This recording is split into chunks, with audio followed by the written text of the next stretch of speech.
On va parler du SAMU. Vous connaissez le SAMU, mais ça n'est pas le SAMU que vous connaissez parce qu'on va parler du SAMU de l'environnement, une association créée en 1994 lors de la guerre du Kosovo pour enquêter sur les pollutions chimiques. Et il existe 2 antennes en France. Oui, une première antenne en Alsace et puis une deuxième en Bourgogne-Franche-Comté. Elles sont chargées de faire des analyses directement sur le terrain quand une catastrophe survient. L'objectif, il est clair, parvenir à un diagnostic solide grâce à un laboratoire mobile d'analyse pour évaluer les différents polluants. Des tests efficaces alors que les techniques actuellement proposées sont complexes et ne peuvent se faire que dans des labos spécialisés. C'est donc très long.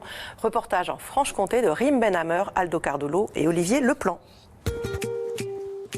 Ces équipes ne viennent pas secourir quelqu'un, mais enquêter sur la pollution de ce terrain. C'est la mission du SAMU de l'environnement, faire des prélèvements sur les zones ultra polluées. À l'aide de ces mallettes de chimistes, les bénévoles vont faire plusieurs tests. Ça pourrait être un mini paradis ici. Ça pourrait même être un peu l'Irlande. Tu as une zone humide, tu as des très belles plantes, tu as une belle pelouse. Si seulement tout était comme ça. Donc on nous a indiqué cette source-là avec souvent des problèmes.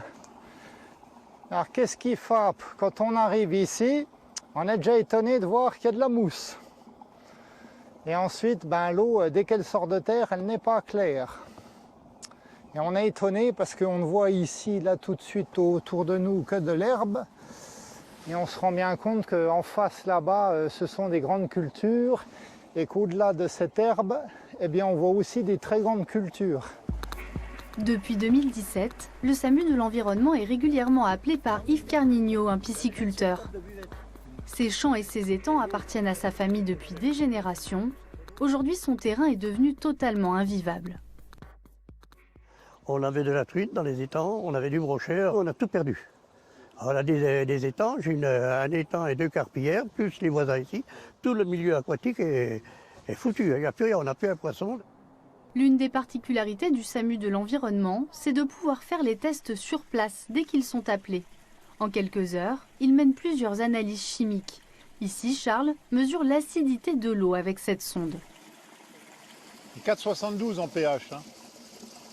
C'est de l'acide. Oui.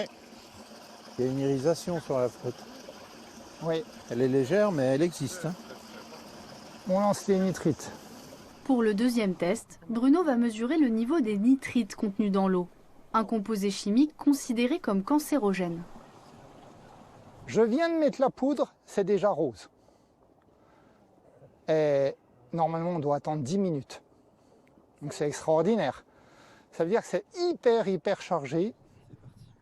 Bruno confirme les résultats grâce à un test colorimétrique. Et les conclusions sont très inquiétantes.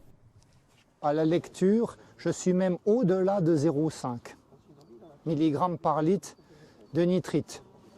Or, à 0,5, je sais que au-delà, la biodiversité, elle est très gravement impactée.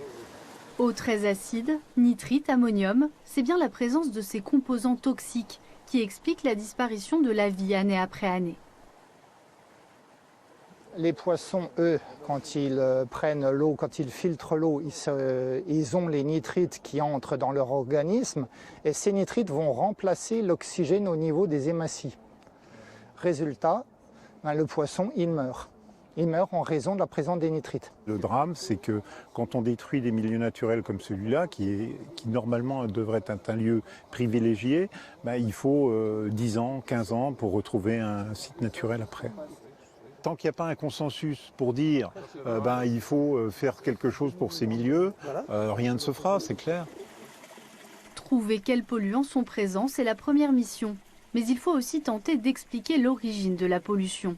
Dans ce cas, la responsabilité est apparue clairement à ces experts. Ici, il n'y a pas de rejet urbain. Donc quand il n'y a pas de rejet urbain, qu'il y a de la forêt et beaucoup d'agriculture autour de nous, ça peut venir de où? Un problème agricole. On est face effectivement à un problème agricole très conséquent. Après, d'où vient ce problème agricole? Qu'est-ce qui se passe exactement? Quelle est la pratique en question? Ça, c'est encore une autre enquête. Mais nous, notre but, c'est d'être lanceur d'alerte. Les conclusions seront transmises aux administrations compétentes pour qu'elles tentent de faire respecter les règles aux pollueurs. Le SAMU de l'environnement compte aujourd'hui 3 antennes en France. Chaque année, environ 200 investigations de ce type sont menées.